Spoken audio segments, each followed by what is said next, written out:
Dear students, good morning. आज हम 5वीं कक्षा की हिंदी व्याकरण का 4th लेसन संज्ञा के बारे में पढ़ेंगे। संज्ञा किसे कहते हैं? संज्ञा किसी प्राणी, वस्तु, स्थान या मन के भाव का बोध कराए उसे संज्ञा कहते हैं।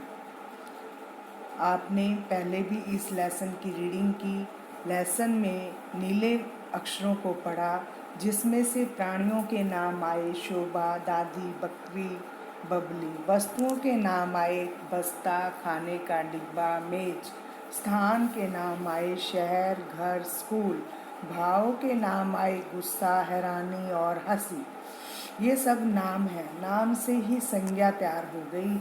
संज्ञा की डेफिनेशन इसी से ही बनती है। किसी प्राणी, वस्तु, स्थान या भाव के नाम को संज्ञा कहते हैं। संज्ञा के कितने भेद होते हैं? संज्ञा के 3 भेद होते हैं: व्यक्तिवाचक, जातिवाचक, भाववाचक। व्यक्तिवाचक, जातिवाचक और भाववाचक। किसी विशेष व्यक्ति, वस्तु या स्थान का बोध कराने वाले शब्द व्यक्तिवाचक संज्ञा कहलाते हैं। व्यक्तिवाचक संज्ञा किसे कहते हैं? किसी विशेष व्यक्ति, वस्तु या स्थान का बोध कराने वाले शब्द व्यक्तिवाचक संज्ञा कहलाते हैं। जैसे किसी भी व्यक्ति का नाम हो, हरदीप, मीरा, कृष्ण, कुछ भी नाम हो। वस्तु का नाम, किसी स्थान का नाम जैसे पंजाब, भारत, पाकिस्तान, ये सब व्यक्तिवाचक संज्ञा कहलाते हैं, यानी एक ही वस्तु के बारे में हमें बता रहे हैं। इसके और भी उदाहरण ले सकते हो। हिंदी, अंग्रेजी, गंगा, यमुना, यानी गंगा एक ही नदी का बोध करा रही है, यमुना भी एक ही नदी का बोध करवा रही है, हिमालय पर्वत भी एक ही नदी का बोध करवा रहा है, टाटा कंपनी का नाम है, एक ही कंपनी का बोध करवा रही है, अमेरिका, दिल्ली, हर एक अपने एक स्थान का बोध करवा रहे हैं। विशेष इसी को कहते हैं। विशेष व्यक्ति, वस्तु, स्थान का बोध कराए उसे क्या कहते हैं? व्यक्तिवाचक संज्ञा कहते हैं। आगे जातिवाचक संज्ञा। जातिवाचक संज्ञा बच्चों ऐसी संज्ञा शब्द जिससे संपूर्ण जाति, संपूर्ण मतलब पूरी जाति का बोध हो, उसे जातिवाचक संज्ञा कहते हैं। पशु, पक्षी, वृक्ष, खेत, किसान, फल, फूल, व्यक्ति, ये सभी अपनी पूरी जाति का बोध करवा रहे हैं। पशु, पशु जाति का बोध करवा रहे हैं। पक्षी, वर्ड, पक्षी जाति का बोध करवा रहे हैं। वृक्ष, खेत, ये सभी अपनी पूरी जाति का बोध करवा रहे हैं। ऐसा संज्ञा शब्द जिससे संपूर्ण जाति का बोध हो, उसे जातिवाचक संज्ञा कहते हैं। भाववाचक संज्ञा।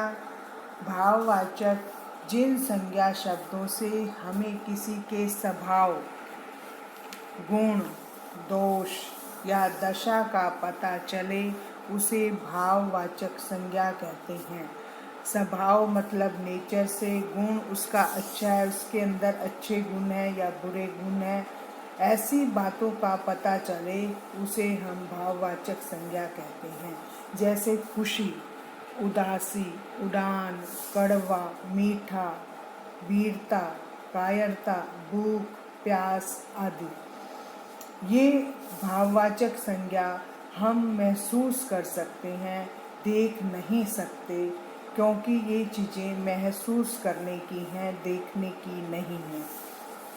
आइए कुछ जातिवाचक संज्ञाओं से भाववाचक संज्ञाएं बनाएं। जाति, बच्चा, वर्ड, बच्चा जातिवाचक शब्द है, पूरी बच्चा जाति को संबोधित करता है। बचपन उसका भाव है, बच्चे का। सर्वनाम से भाववाचक संज्ञा का निर्माण करना है। अपना, हिंदी व्याकरण में अपना शब्द सर्वनाम है, लेकिन अपनापन ये उसकी भाव को दर्शा रहा है, ये भाववाचक संज्ञा बन गई। आप सर्वनाम शब्द है। आपा, मम, ममता। विशेषण से भाववाचक संज्ञा का निर्माण। विशेषण उसकी मनुष्य की विशेषता बता रहा है। चतुर मनुष्य की विशेषता है। चतुराई उसका भाव बन गया। वीर वीरता। प्यास प्यासा। ऐसे हम क्रिया शब्दों से भी भाववाचक संज्ञा का निर्माण कर सकते हैं। जैसे पढ़ना शब्द हिंदी के अंदर क्रिया है और पढ़ाई उसकी भाववाचक संज्ञा बन गई। कमाना क्रिया शब्द है और कमाई भाववाचक संज्ञा बन गई। अब इसके अलावा द्रव्यवाचक और समुदायवाचक दो संज्ञाएं और आती हैं, लेकिन हिंदी में हम व्यक्तिवाचक, जातिवाचक और भाववाचक ही पढ़ते हैं, क्योंकि ये दोनों संज्ञाएं केवल जातिवाचक के अंदर ही आती हैं। कुछ संज्ञा शब्दों से द्रव्य, धातु अथवा पदार्थ का बोध होता है, इन्हें द्रव्यवाचक संज्ञा कहते हैं। द्रव्य जैसे पानी, दूध, धातु लोहा, चांदी, पीतल और पदार्थ जैसे चावल, आटा, दाल, गेहूं आदि। कुछ संज्ञा शब्दों में समूह और समुदाय का बोध होता है, इन्हें समुदायवाचक संज्ञा कहते हैं। जैसे फौज, गुच्छा, भीड़, गट्ठर आदि। अंगूरों का गुच्छा, लोगों की भीड़, लकड़ी का गट्ठा, फौज, फौजी, ये सभी इकट्ठे हैं, इसीलिए इसे समुदायवाचक संज्ञा कहा गया है, एक ही जुट में हैं। आज बच्चों हमने क्या पढ़ा?